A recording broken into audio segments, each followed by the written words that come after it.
Assalamualaikum warahmatullahi wabarakatuh. Perkenalkan, nama saya Thalita Nur Azizah dari kelas TI 1C jurusan Teknik Informatika angkatan 2021.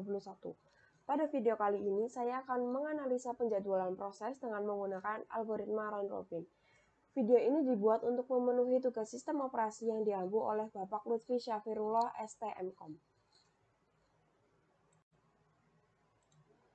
Sebelum masuk ke dalam perhitungan algoritma scheduling RR, sebelumnya saya akan menjelaskan sedikit tentang perhitungan penjadwalan RR. Perhitungan penjadwalan preemptive round robin adalah proses yang dikerjakan berdasarkan urutan kedatangan proses dan jatah waktu yang dialokasikan oleh prosesor atau yang dikenal dengan quantum time. Terdapat 5 buah proses yang akan dieksekusi menggunakan algoritma scheduling RR. Waktu kedatangan dan waktu layanan untuk masing-masing proses seperti pada tabel. Kemudian hitung rata-rata processor time dan rata-rata waktu tunggu masing-masing proses. Di sini terdapat sebuah soal, yaitu terdapat beberapa proses yang masuk dalam antrian, yaitu A dengan arrival time 0 milisecond dan burst time 5 milisecond, B dengan arrival time 1 milisecond dan burst time 7 milisecond, C dengan arrival time 3 milisecond dan burst time 6 milisecond, D dengan arrival time 5 milisecond dan burst time 3 milisecond, E dengan arrival time 4 milisecond dan burst time 4 milisecond, serta F dengan arrival time 8 milisecond dan burst time 5 milisecond. Kemudian hitung rata-rata processor time dan rata-rata waktu tunggu masing-masing proses menggunakan algoritma scheduling RR dengan quantum time 4.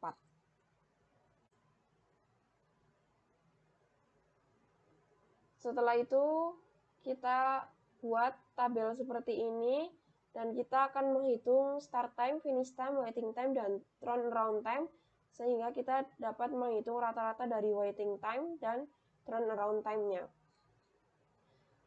Setelah itu di sini kita masuk ke proses di mana proses A datang di T sama dengan 0, proses B datang di T sama dengan 1, proses C datang di T sama dengan 3.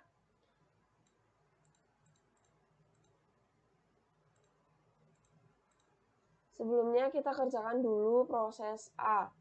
Karena di sini diminta untuk menggunakan quantum time 4, maka proses A hanya bisa dikerjakan sampai dengan T sampai sama dengan 4.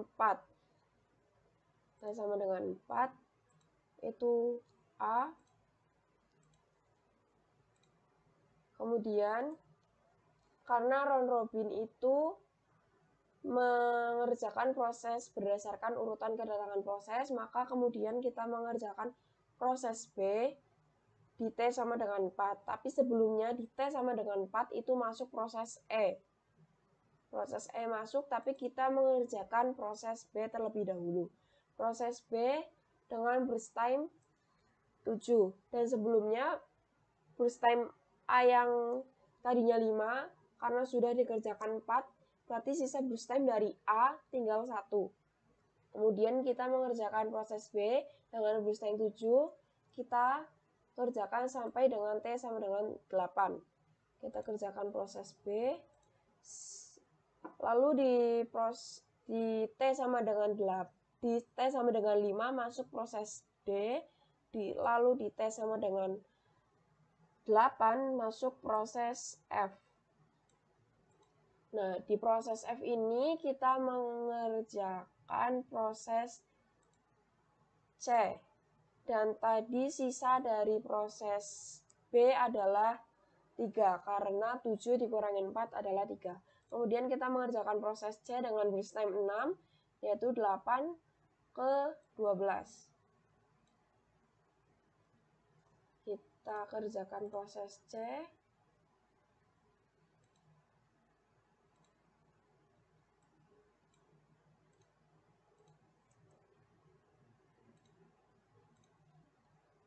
Proses C dikerjakan, kemudian di T sama dengan 12 kita kerjakan proses F, di mana tadi proses C adalah burst time-nya itu tinggal 2. Kemudian kita kerjakan proses E karena E masuk terlebih dahulu daripada proses D. Karena proses E masuk di T sama dengan 4 dan proses D masuk di T sama dengan 5, sehingga kita mengerjakan proses E terlebih dahulu. Kita masuk ke proses E itu 4, sehingga sama dengan 12 sampai T sama dengan 16. Proses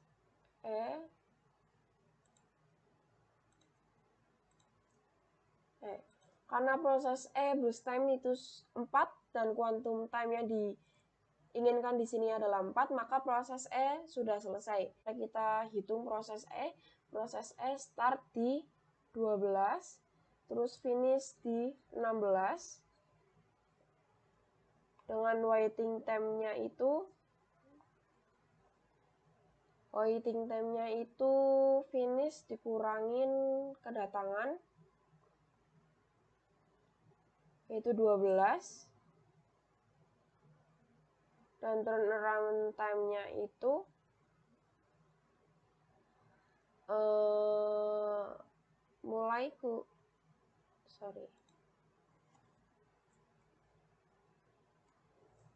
waiting time-nya itu mulai kurang datang, yaitu 8, dan turnaround time-nya itu finish dikurangi datang, yaitu 12. Mari kita lanjutkan proses selanjutnya, yaitu kita di T sama dengan 16, kita mengerjakan proses D.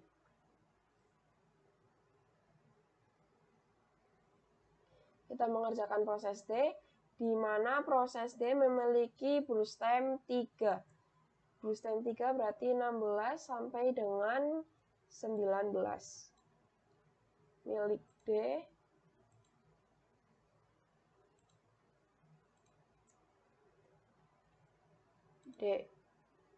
karena yang diinginkan adalah tadi quantum time-nya 4 dan burst time dari D adalah 3, maka proses D sudah selesai dikerjakan. Sehingga kita masukkan perhitungan proses D. Proses D mulai di T sama dengan 16, selesai di T sama dengan 19, dengan waiting time yaitu mulai kurangi datang, yaitu 11, dan turnaround itu selesai dikurangi datang, yaitu 14. Kemudian kita lanjutkan proses berikutnya di T sama dengan 19, kita mengeksekusi proses F, di mana proses F memiliki burst time sama dengan 5. Kemudian kita ambil 4, yaitu dari T19 sampai T sama dengan 23. Proses F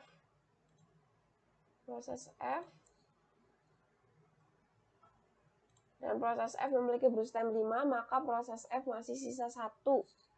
Dan kemudian di T sama dengan 23 kita mengerjakan proses A.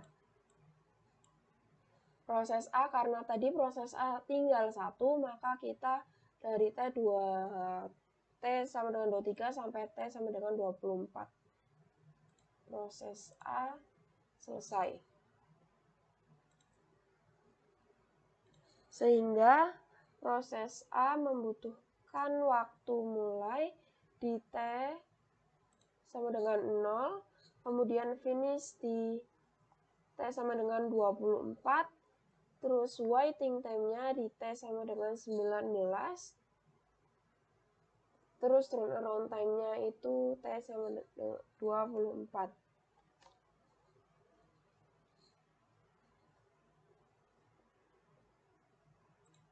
Untuk mencari waiting time itu adalah waktu tunggu pertama 0 ditambah waktu tunggu kedua, yaitu 23 dikurangin 4, yaitu 19.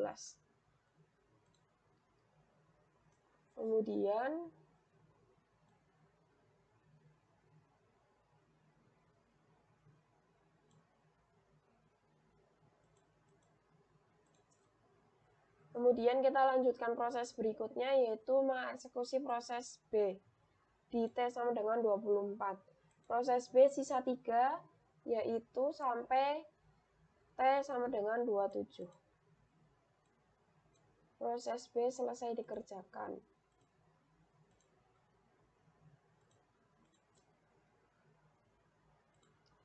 Proses B selesai dikerjakan. Kemudian kita isikan di sini. Proses B mulai pada T sama dengan 4, selesai pada T sama dengan 27. Dan waiting time dari B adalah 3 ditambah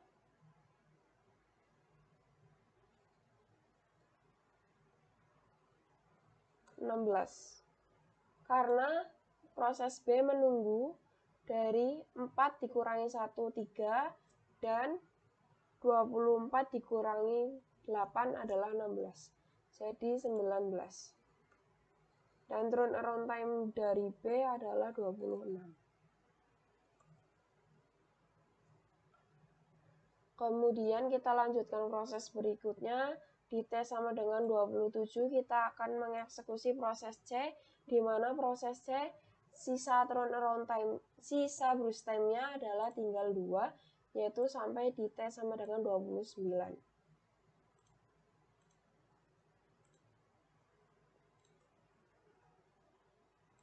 Proses C selesai, sehingga kita masukkan perhitungan di sini. Proses C mulai di T sama dengan 8, selesai di T sama dengan 29, dengan waiting time-nya itu, waiting time dari C adalah C pertama kali dieksekusi di T sama dengan 8, namun C mulai masuk di T sama dengan 3, berarti 8 dikurangi 3 adalah 5, ditambah C mulai di kedua adalah 27, dan selesai yang pertama adalah 12, maka 27 dikurang 12 adalah 15. Kemudian waiting time dari C adalah 20.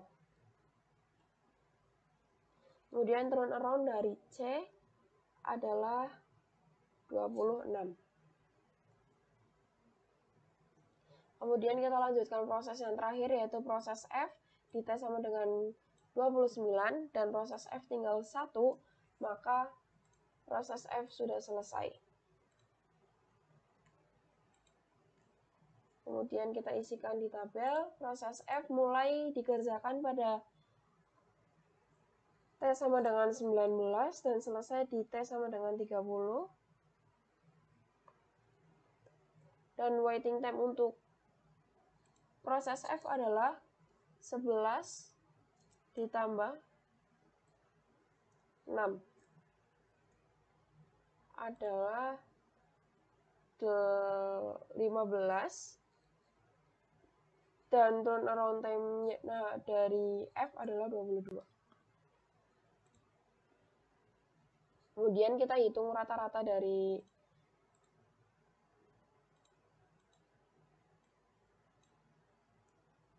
waiting time-nya.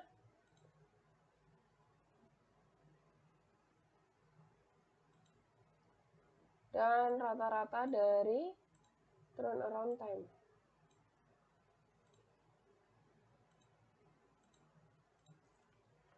Dan berikut adalah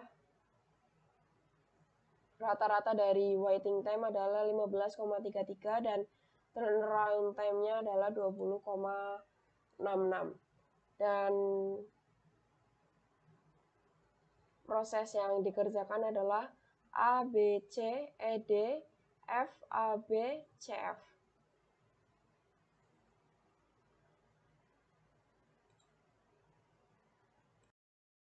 Cukup sekian video penjelasan dari saya. Mohon maaf bila ada kesalahan dalam saya menganalisa atau menjelaskan. Kurang lebihnya mohon maaf. Terima kasih. Wassalamualaikum warahmatullahi wabarakatuh.